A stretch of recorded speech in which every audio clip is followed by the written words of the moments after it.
Hi friends, कैसे हैं आप सब। मुझे जान चाहिए में आज सुनिए प्रेम की निजी परिभाषा। भाग 22। वर्षा हर शाम की फ्लाइट से आ गया, बहुत थका हुआ है, सो रहा है। मम्मी के स्वर में आह्लाद था। लो सुजाता से बात करो। फिर सुजाता का पुलक भरा स्वर सुनाई दिया। हेलो ट्रेजेडी क्वीन, क्या हो रहा है। ट्रेजेडी क्वीन क्या करेगी दीदी, आंसू बहा रही है। वर्षा हंसी। आंसू पोंछने वाला आ गया है, सुजाता खिलखिलाई। अच्छा, कल शाम तुम हर्ष के साथ घर आना। मुंबई जाने के कुछ हफ्तों बाद हर्ष का कार्ड आया था। सामने वाले मोड़ पे छत बिछत हृदय के रेखाचित्र के साथ छपा था, मैं आहत हूँ।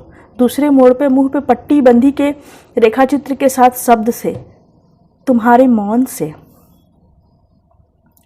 वर्षा ने नवीन मामा के पैडा रोड के पते पे अपने हाथ से बनाया हुआ कार्ड भेजा था। आगे लिखा था, कब मिलेंगे प्रश्न। पीछे वाक्यांश था, उत्तर कब मिलेंगे। फिर छोटा सा पत्र सौराष्ट्र से आया था, जहां लोकेशन शूटिंग चल रही थी। अपनी भूमिका और शूटिंग के अनुभवों का जिक्र था। अंत में लिखा था, तुम्हारी स्मृति हमेशा मेरे साथ रहती है। कुछ सप्ताह के बाद सुजाता के पते पे भेजे गए एक ही पत्र में प्रिय सुजाता और प्रिय वर्षा संबोधन था। आखिर में तुम दोनों की बहुत याद आती है, लिखा था। देखा हर्ष का पागलपन। सुजाता उसे पत्र देकर हंसी थी। बहन और प्रेमिका को एक ही खत में निपटा दिया। वर्षा तनिक से मुस्कुराई। क्या यह धीरे धीरे बदलते रिश्ते का आभास था और बहन के रूप में रूपांतरित होती जा रही है, या उन दोनों के बीच कुछ ऐसा नहीं रहा जिसे बहन से गोपनीय रखना हो। वर्षा, शिवानी ने 2 हफ्ते पहले फोन पे कहा था, 6 बजे मैं तुम्हें तुम्हारे चाय घर से ले लूं, तुम्हें कुछ दिखाना है, मैं बेचैनी से इंतजार करूंगी। एक प्रेमी की तरह। शिवानी ने हंसकर फोन रख दिया। अब शिवानी से नाता मित्रता का बन रहा था। दूसरी भेंट की पहल वर्षा की ओर से हुई थी। हर्ष की मम्मी से मालूम हुआ कि दफ्तर की सीढ़ियों पर गिर जाने से शिवानी को काफ़ी चोट आई है। सिर का घाव जानलेवा हो सकता था। वर्षा ने जनपद के फ्लोरिस्ट को प्रतिभा संपन्न लेकिन साधना सेवीन अभिनेत्री के रूप में अपना परिचय दिया और 17 रुपये में एक गुलदस्ता लेने में सफल हो गई। वह 4 बजे all India institute of medical sciences पहुंची। सोचा था थोड़ी देर में शिवानी के प्राइवेट कमरे से निकल आएगी, क्योंकि फिर उसके परिवार के और सदस्यों से टकरा जाने की आशंका थी। सुजाता की शादी में मम्मी पापा भाई भाभी से परिचय हुआ था। वर्षा शिवानी की प्रतिद्वंदता का सबको एहसास था, जिसके कारण वर्षा को अजीब सा संकोच घेर लेता था। अभी अभी जगी है, नर्स ने कहा। शिवानी पीठ के पीछे तकिया लगाए बिस्तर पे बैठी थी, सिर और बाईं बाह पे पट्टी, चेहरा कुमलाया हुआ। शिवानी, वर्षा का सरोकार आंखों में झलक आया। कैसी तबीयत है। शिवानी ने वर्षा के यहाँ आने की अपेक्षा शायद कभी नहीं की थी। उसके चेहरे पे कई भावों की परछाइयाँ तैरी। वर्षा दुर्बल स्वर में कहा, फिर बढ़ाया हुआ गुलदस्ता ले लिया। हल्के स्पर्श से फूलों के डंठलों को छुआ, आंखें थोड़ी मूंदकर उन्हें सूंघा। वर्षा बगल की कुर्सी पर निःशब्द बैठ गई। बेहतर हूँ वर्षा, ब्रेन हैमरेज से बाल बाल बची हूँ। और दर्द की लहर से शिवानी सहसा लरज गई। सिस्टर। जब तक वर्षा उठे नर्स फुर्ती से आई, अभी ठीक हो जाएगा के साथ उसने एक गोली और पानी दे दिया। फिर शिवानी के हाथ से गुलदस्ता लेकर एक पानी भरे ग्लास में मेज पे लगा दिया। शिवानी की आंखों से एक नन्हा सा आंसू बहा। इस समय वर्षा को वह बहुत असहाय लगी। शिवानी का हाथ थामते हुए उसने अपने रुमाल से उसके आंसू पोंछे। शिवानी उसकी ओर देखती हुई भीगी सी मुस्कुराई, जैसे अपनी बेचारगी पे द्रवित हो। यह दृश्य था जो परिवार के चारों व्यक्ति, मम्मी डैडी और भाई भाभी ने भीतर घुसते हुए देखा। लो पढ़ो। शिवानी ने खुला हुआ फिल्म फेयर उसकी गोद में रख दिया। जब हर्ष की आंखें चमक उठी, शीर्षक से 2 पृष्ठों में कई चित्रों के साथ हर्ष का इंटरव्यू था। वर्षा सोफे से टिकी कारपेट पे बैठी थी, मन में उमंग की हिलोर सी उठी।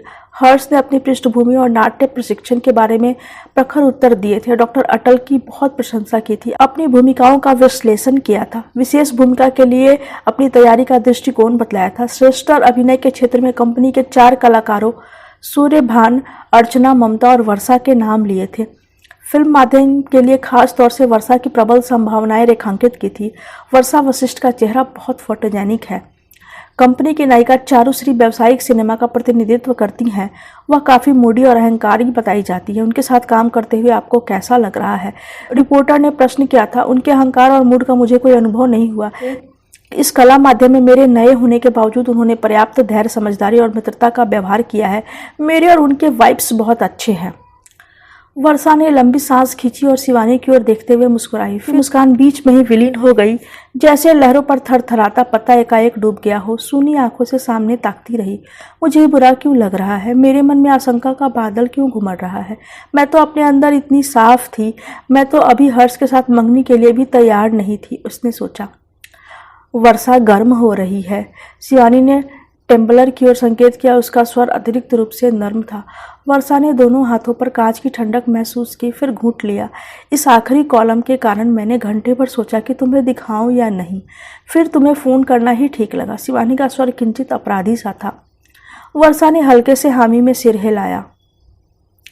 सब कुछ उजाड़ लगने की अनुभूति कुछ और गहन हो गई थी। वर्षा को लगा कि अपने मन पे उसके नियंत्रण के विश्वास के पीछे ज़्यादा मजबूत बुनियाद नहीं रही है। वह एक ही धक्के में धाराशाही हो रही है। ऐसे ही शीशे के नाजुक मनोबल के साथ वह दुरस्तर कलात्मक अश्वमेघ यज्ञ करने निकली थी। वर्षा, शिवानी ने उसका हाथ थाम लिया। मुझसे नाराज तो नहीं हुई? इसमें तुम्हारा क्या दोष? तुम नहीं बताती तो रिपटरी में कोई और बता देता, बल्कि तुमने बताया तो अच्छा लगा। यह हमारी आपसी समझदारी की निशानी तो है ही। तुम्हारे सामने मुझे अपने पर जब्त रखने की मजबूरी भी नहीं है। रिपटरी में 4 लोगों के सामने बात होती तो मैं अपने पर काबू रखने में चूक सकती थी। जैसे इतना बोलने से वर्षा निढाल हो गई और नीचे खिसककर शिवानी के कंधे पर सिर रख लिया। उसका हाथ शिवानी के हाथों में था। उसका स्पर्श भला लग रहा था। अब मुझे बिस्तर पर जाते हुए बेहद अकेला लगता है। आज दोपहर से मैं उमंग में हूँ कि सोने से पहले जी भरकर बातें करने के लिए वर्षा होगी। सुबह सोकर उठूंगी तो बगल में वर्षा को पाऊंगी। शिवानी थोड़ी दयनीयता से मुस्कुराई। क्या यह स्पष्टर हो जाने के लक्षण है? वर्षा ने बोलना चाहा पर कुछ सूझा नहीं। मौन को तोड़ने की भी इच्छा नहीं हुई। तुम्हें अकेले नींद आ जाती है? शिवानी ने पूछा। अच्छी तो नहीं, पर आ जाती है। वर्षा उदास सी मुस्कुराई। मैंने तकिए के नीचे हर्ष की तस्वीर रखी है। बिस्तर पे जाने के बाद उसी से उल्टी सीधे बातें करते हूँ। मैंने प्रेम की निजी परिभाषा बनाई है, बताऊँ? शिवानी कौतुक से मुस्कुराई। जब किसी की स्मृति नींद ला देने में समर्थ होने लगे तो इसे व्यवहारिक रूप से प्रेम कहा जा सकता है। शिवानी उदास चंचलता से मुस्कुराई। और जब किसी की स्मृति से नींद उड़ने लगे तो क्या यह भी प्रेम की उतनी ही सार्थक परिभाषा नहीं होगी? मौसी, बावला ने अपने छोटे से हाथ से गेंद उसकी ओर फेंकी। गेंद धीरे धीरे लुढ़कती हुई पास आई। वर्षा ने गेंद फिर उसकी ओर उछाल दी। वह किलकारी मारता हुआ उसे उठाने दौड़ा। गार्डन अम्ब्रेला के नीचे वर्षा सामने की कुर्सी पे पांव रखे बैठी थी। कोने में माली क्यारियों में पानी दे रहा था। आकाश गहरा नीला था। हवा बिल्कुल साफ और स्निग्ध। पीछे उजली कंचनजंगा दिखाई दे रही है। तभी कार भीतर घुसी और पोर्च में आकर खड़ी हो गई। रीटा हाथ में एक पत्रिका लिए आगे आई। उसने जिस भाव से स्टार एंड स्टाइल बढ़ाई, वर्षा को उलझन हुई। मेरा मन आलोकित हो गया है। मुख्य पृष्ठ पर चारूश्री की तस्वीर के साथ कैप्शन था। रीटा मुड़ी तो वर्षा ने धड़कते दिल से भीतरी पत्र खोला। आप मुख्यधारा सिनेमा के स्टार हैं और हर्षवर्धन नया चेहरा। आपने यह फिल्म क्यों मंजूर की? प्रतिनिधि ने पूछा था। मैंने कंपन निर्देशक की प्रतिष्ठा के कारण मंजूर की थी, पर एक दिन हर्षवर्धन के साथ काम करने के बाद मैंने समझ लिया कि वह कितने ऊंचे दर्जे के अभिनेता हैं। मुझे बहुत खुशी है कि मैं इस फिल्म के साथ जुड़ी हुई हूँ। हर्षवर्धन के साथ आपके कैसे संबंध हैं? बहुत दोस्ताना। हवाओं में कानाफूसी है कि इस लोकेशन पे आप बहुत मीठी और बहुत मधुर पाई जा रही हैं। क्यों? खिलखिलाते हुए। यह मेरा मीठा और मधुर रहस्य है। क्या इसके कारण आपके सह अभिनेता हैं? और भी खिलखिलाते हुए। आप हवाओं से पूछिए। चारूश्री के अनेक चित्र थे। वह काला चश्मा लगाए कैनवास की कुर्सी पर बैठी थी, बालों में कड़लड़। कंपनी के एक दृश्य में उसे पीछे से बाहों में लिए हुए हर्ष उसकी गर्दन पे होठ रखे था। चारूश्री अनुराग की मुस्कान से पीछे देख रही थी। हर्ष के चेहरे पे कामना की तन्मयता थी। प्रणय दृश्य कंपन की विशेष उपलब्धि होंगे। नीचे टिप्पणी थी। वर्षा के देह पे हर्ष के चुंबनों की स्मृतियां सुखबगाई। पलकें झपकने लगी। उसे अपने होठों पर हर्ष के दबाव की उष्मा का अनुभव हुआ। फिर तत्क्षण मन में एक कातर पुकार गूंजी जो देह की भीतरी नसों में प्रतिध्वनित हुई, जैसे प्राचीन भग्न खंडहर में कोई चीखे और अबाबिलों वाली ऊंची मेहराबों व जाली लगे खंडित गलियारों में प्रेतात्माओं सी बौड़ाई अनुगूंज सुनाई दे। रीटा हाथ में ट्रे लिए आई और 2 प्यालों में चाय ढालने लगी। दिल्ली में तुम्हारे निकलने से पहले हर्ष का खत आया था? रीटा ने पूछा। हाँ, वर्षा ने घूंट भरा। चारूश्री के बारे में कुछ लिखा था? नहीं, ज्यादातर अपनी व्यस्तता और डबिंग की बातें थी। तुम पूछो। वर्षा ने कुछ पल सोचा। हमारे बीच कोई शाब्दिक प्रतिबद्धता तो थी नहीं। वर्षा, क्या यह दो देशों का व्यापार समझौता है? रीटा के स्वर में खिन्नता थी। क्या तुम्हारे लिए यह जानना जरूरी नहीं कि इस रिश्ते की स्थिति क्या है? मुझे लगता है मैं कुछ पूछकर छोटी हो जाऊंगी। स्नेह के क्वार्टर का गेट खोलते ही हर्ष का ठहाका सुनाई दिया। वह बरामदे की सीढ़ियां चढ़ने लगी। न चाहते हुए भी धड़कन बढ़ गई थी। ट्रेजेडी क्वीन को सलाम। दीवान पर बैठे हर्ष ने तुरंत सावधान की मुद्रा में आकर सैनिक अभिवादन किया। हल्की मुस्कान से वर्षा ने भी वैसा ही उत्तर दिया। फिर हर्ष ने गर्मजोशी से उससे हाथ मिलाया। व्यक्तित्व और निखर आया था। लेवी के जींस और पीली कमीज में आकर्षण में धार आ गई थी। वर्षा ने निगाह हटा ली। मुझे और अनुपमा को बचाने में वर्षा का बहुत योगदान है, चतुर्भुज बोले। वर्षा न होती तो चतुर्भुज की हड्डी पसली एक कर दी जाती। अनुपमा हंसी और खींचकर वर्षा को अपने पास बैठा लिया। तुमने अपने इंटरव्यू में सूर्यभान का जिक्र क्यों किया? स्नेह ने पूछा। हमारी रसोई के बर्तन आपस में टकराते जरूर हैं, लेकिन बाहरी दुनिया के सामने हमें एकता बनाए रखनी चाहिए। हर्ष संजीदा हो गया। डिटेक्टर के प्रति यह हमारा दायित्व है। वर्षा को अच्छा लगा। यूं सूर्यभान को हर्ष की सनद की जरूरत नहीं थी। उन्हें संगीत नाटक अकादमी का सर्वश्रेष्ठ अभिनेता का पुरस्कार मिल चुका था। वह 2 कला फिल्मों में भी काम कर चुके थे। एक का प्रदर्शन नहीं हो पाया था, पर दूसरी राष्ट्रीय पुरस्कार पाने के बाद दूरदर्शन पर दिखाई गई थी। सर तुम्हें पूछ रहे थे, वर्षा ने कहा। मिलकर आ रहा हूँ, हर्ष बोला। नीलकांत थाली में घर में उपलब्ध गिलास प्याले लिए आ गया। अरे वर्षा आ गई, पड़ोस से एक प्याला ले आता हूँ। वर्षा और मैं एक ही गिलास में पी लेंगे। हर्ष ने एक गिलास लेकर वर्षा को थमा दिया। पारस्परिक संबंध को लेकर हर्ष का तौर तरीका उजागर नहीं होता था। उसका भाव पावन रहस्य जैसा था। आज पहली बार उसने ऐसा व्यवहार किया। वर्षा को संकोच भी हुआ और भला भी लगा। सिगरेट? नीलकांत के संकेत पे हर्ष ने अपना 5-5-5 का पैकेट बढ़ा दिया। चतुर्भुज जेब से पुड़िया निकाल चुके थे। उन्होंने भरने के लिए हर्ष के पैकेट में से एक सिगरेट ली। मेरे लिए 4 मीनार भरो, हर्ष मुस्कुराया। मंडी हाउस में आकर मॉडेस्ट बन रहे हो? स्नेह ने ठहाका लगाया। विदेशी गाड़ी किसकी लेकर आए हो? चतुर्भुज शरारती ढंग से मुस्कुराए। दिल्ली यूपी के डिस्ट्रीब्यूटर की? बहनोई की है यार, हर्ष हंसा। मैंने अभी मंडी हाउस से डिफेक्ट नहीं किया है। मेरे खिलाफ मोर्चाबंदी बंद करो। वर्षा ने चाय का गिलास हर्ष को थमा दिया। उसने बड़ा सा घूंट लिया। मोर्चाबंदी चाहे न हो, पर सूक्ष्म सी विभाजन रेखा खिंच चुकी थी। दोनों पक्षों को इस कटाव का एहसास था। शायद उसे नकारने के लिए ही हर्ष ने पूछा, किसी नाटक की योजना नहीं है? करने वाले कहाँ हैं? स्नेह बोले। चतुर्भुज महीने भर का वर्कशॉप करके गोरखपुर से लौटे हैं, अब उज्जैन जा रहे हैं। मैं नहीं जा रही हूँ, अनुपमा बोली। आप कुछ शुरू कीजिए। चतुर्भुज लौ दिखाकर चरस पिघलाते रहे। उन्होंने निगाह नहीं उठाई। तो मतभेद शुरू हो चुके हैं, वर्षा ने ठंडी सांस के साथ सोचा। कुछ पलों में ही वातावरण भारी हो गया। आप प्रतिशोध के प्रदर्शनों का तय कीजिए, मैं 2-3 महीने बाद आ रहा हूँ। हर्ष ने विभाजन रेखा के पार से जैसे हाथ बढ़ाया। तुम पिछली बार भी यही कहकर गए थे, स्नेह बोले, पर स्वर समतल था। शूटिंग का शेड्यूल कई बार बदला हुआ मेरे हाथ में नहीं था। मैं तुम्हें दोष नहीं दे रहा हूँ। आदित्य भी कंजूस के शो के लिए ऐसे ही कहकर गया था, फिर कभी नहीं लौटा। स्नेह करुणा से मुस्कुराए। यह गौतम बुद्ध जैसी मुस्कान थी, रंगमंचीय मानव समुदाय के लिए सरोकार से भरी हुई। 2 घोड़ों की एक साथ सवारी नहीं हो पाती। बहुत कुछ सवार के ऊपर भी निर्भर करता है, वर्षा ने कहना चाहा, पर हर्ष के चेहरे पे पहले ही अपराध की छाया थी।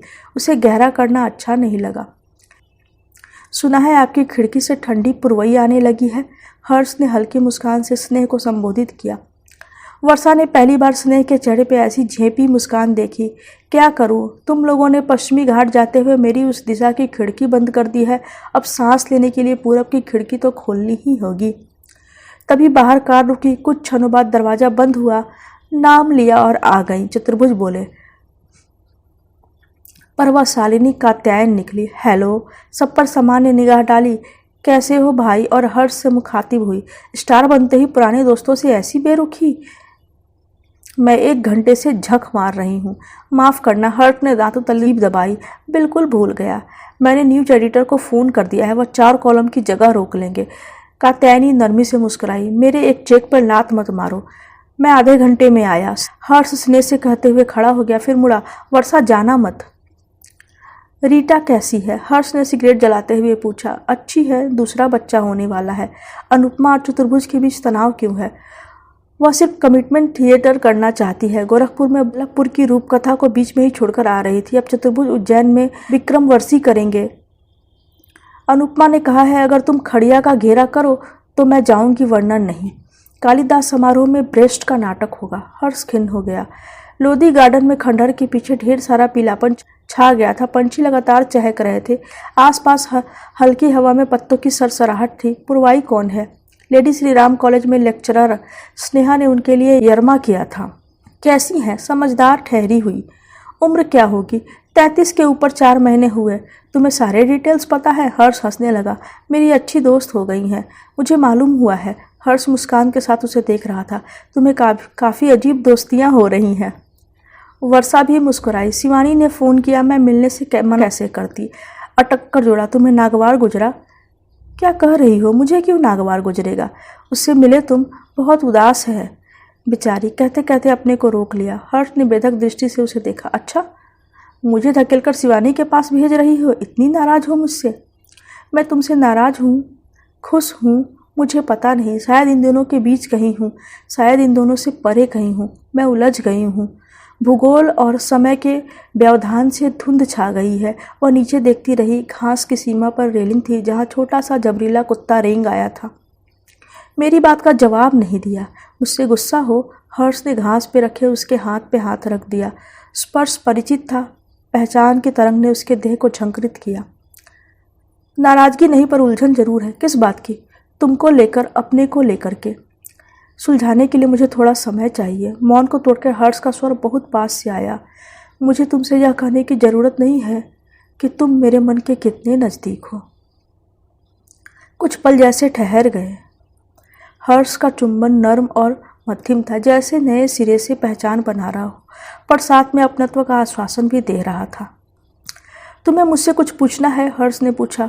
उसके स्वर में ऐसी ध्वनि थी कि वर्षा को लगा जैसे अपराधी कह रहा हो कि अगर तुम पूछो तो मैं बता दूं कि मैंने तुम्हारे घर में सेंध क्यों लगाई। तुम्हें कुछ बताना हो तो बता दो। वर्षा ने हर्ष को देखा। सामान्य दृष्टि थी, किसी विशेष भाव से हीन। हर्ष से निगाह मिली। मैं किसी के साथ इन्वॉल्व नहीं हूँ। मैं भावना के स्तर पर तुमसे अभी भी वैसे ही जुड़ा हूँ जैसे पहले था। वर्षा ने रुकी हुई सांस ली। इतना जरूर है कि नए युद्ध क्षेत्र में हूँ, अपने पराये की वो पहचानने की कोशिश कर रहा हूँ। इतना जरूर है कि नए युद्ध क्षेत्र में हूँ, अपने पराये को पहचानने की कोशिश कर रहा हूँ। वर्षा ने हामी में सिर हिलाया। तुम ऐसी चुप चुप क्यों हो? नहीं तो दुबली भी हो गई हो। खाने पीने का ध्यान नहीं रखती क्या? रखती तो हूँ। तुम्हें बरसाती छोड़नी पड़ी, मुझे बहुत गुस्सा आया। उनकी जगह है हर्ष, हम जबरदस्ती तो नहीं कर सकते। 1 साल अच्छा कट गया, इतना ही क्या कम है? हर्ष ने सिगरेट सुलगाई। मैं वहाँ फ्लैट लेने की कोशिश में हूँ, फिर मम्मी को लेकर आऊँगा, तुम मुनिरिका में रहना। वर्षा सामने देखती रही। सुन रही हो ना? यह उसके पुरुष के अधिकार वाला स्वर था, जिसके बाद संशय या तर्क की गुंजाइश नहीं रहती। अच्छा, उसने कह दिया। फिर तुम्हें भी ले जाना है। अगर फिल्म बॉक्स ऑफिस पे कामयाब हो गई तो देर नहीं होगी। स्वर धीमा था, जैसे अपने आप से ही कह रहा हो या अपने आप को ही भरोसा दे रहा हो। हेलो वर्षा। पोनीटेल वाली लड़की सामने थी, जबरीले कुत्ते को उठाए। पहले से कुछ बड़ी हो गई थी। हेलो, वर्षा मुस्कुराई। You came here after a long time.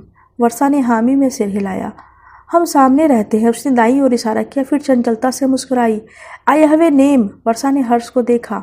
I can tell you but not to your friend. He didn't return my ball. बताओ। लड़की वर्षा के कान में फुसफुसाई। सासा। नवीन का फ़ोन आया था। मम्मी बोली, तुम अरसे से उससे नहीं मिले। पैडा रोड बहुत दूर है मम्मी, हर्ष ने कहा। आने जाने में पूरा दिन निकल जाता है। सुजाता ने मुर्गी का बड़ा टुकड़ा वर्षा की प्लेट पे रखा। थोड़ा कम दीदी। वर्षा ने अनुनय की। खाओ ना। हर्ष ने आंखें तरेरी। दिन भर बस चाय पीती रहती हो। वर्षा सुकुचा गई। परिवार के सामने ऐसा अधिकार हर्ष पहली बार दिखा रहा था। सुजाता और योगेश की निगाह मिली। सहगल कुत्ता निकला। डैडी थे तो कैसे दुम हिलाया करता था, हर्ष ने क्रोध से कहा। दुम हिलाने वाले डैडी के साथ चले गए हर्ष। सुजाता ने योगेश को सलाह दिया। अब हमें नए हालात के साथ समझौता करना है। वर्षा के संकोच में अपराध भाव भी घुल मिल गया। मम्मी अच्छी खासी अपनी बात कह रही थी कि हर्ष ने उनकी बरसाती का राग छेड़ दिया। फ़ोन की घंटी बजी। वर्षा, देखो बेटी, मम्मी ने कहा। वर्षा को भला लगा। मिस्टर धवन। वर्षा ने हर्ष को देखा।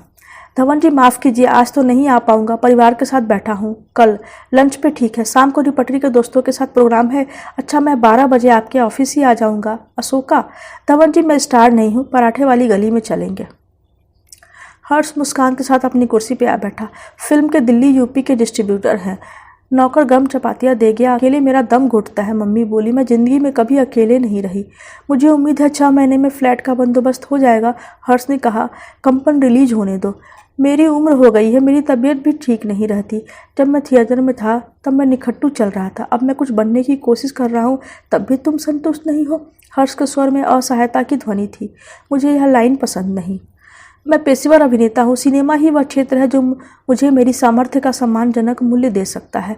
प्रेस में बेकार की बातें छपती हैं। लोगों की बातें सुनते सुनते मेरा सर बनना जाता है, मम्मी बोली। मैं क्या करूँ, शो बिजनेस की अपनी शर्तें हैं। ऐसे भी लोग हैं जो अपने को लाइमलाइट में रखने के लिए अपने खुद के बारे में स्कैंडल छपवाते हैं। आदित्य के बारे में तो कुछ अनाप शनाप नहीं छपता, सुजाता ने टिप्पणी की। हर्ष ने सुजाता को घूर कर देखा। देखो मम्मी कैसे गुस्से से देख रहा है, सुजाता ने बनावटी शिकायत की।